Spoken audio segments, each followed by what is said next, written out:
So Steve's just getting the guard off so that we can actually assess the damage properly. Obviously we've got some panel damage there. With further assessment, the Monte Carlo bar there is bent slightly from the compression at this end.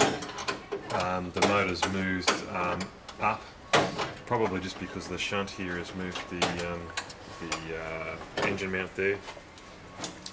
Coming down here, the wheel has done damage further through. It's a hole punch there through, probably just from some steering componentry. Obviously the wheel's ripped off, but there's damage to the firewall there.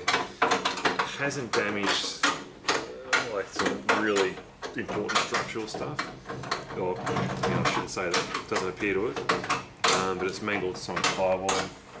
The strut tower braces appear to be fine. Coming back through the car, Dad's passenger door has dropped, but it still fits at this end, which is, you know, partly a good sign, I guess. But then we've got a crack in the A-pillar just there, and we have a crease above the B-pillar, which are two very, very bad signs. Inside the car, in Dad's footwell, you may not be able to tell, but the Dad's footwell there has been pushed back in. Again, it's structural, but it's sort of flywheel stuff. But there's quite a good possibility we'll get this on a jig and get it straightened out. If not, then we'll do something else. There's, like I said, we need to get some panels off and do some work to even be able to assess what work needs to be done, whether it's recoverable and all that kind of stuff. Front spoiler's cracked. Obviously there's no bumper, but funnily enough our brand new fiberglass bumper has actually survived pretty well. It's completely repairable, just with some damage down this end, but that's okay. Front driver's side tyre had picked up a screw. It's now flat. We're not sure when that happened. May have had an effect on the incident or accident. The rear has actually locked up, but we think that happened just by being in gear, hopefully. I think it just scraping on the ground. Interior of the car's okay.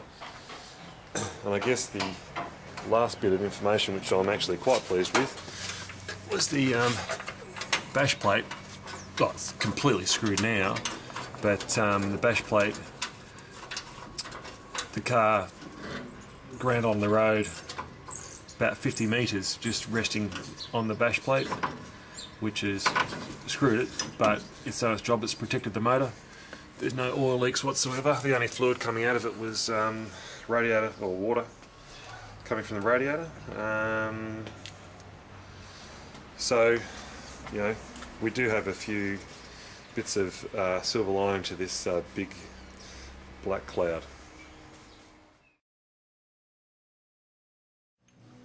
Right, we're going to have a vote, starting with you, Steve. Should Junior live again?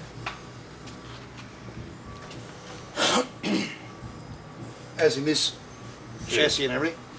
Well, you know, if we can. Yeah. Warren? As in this shell though, or another shell? Or whatever it takes. Whatever Should it takes, Junior live again? Yeah, rebuild it. Bigger and better. Matt? I know it's a Ford.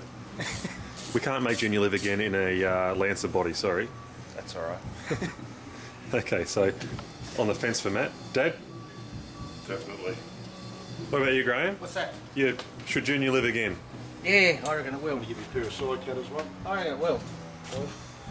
Alright, well my vote is definitely that Junior should live again. Dad and I had a chat, and what's our perspective, Dad, as driver and co-driver / navigator of this car? That it's just got to live again. We can't let this whole concept, this whole entity die. It's been great and it's going to be great again.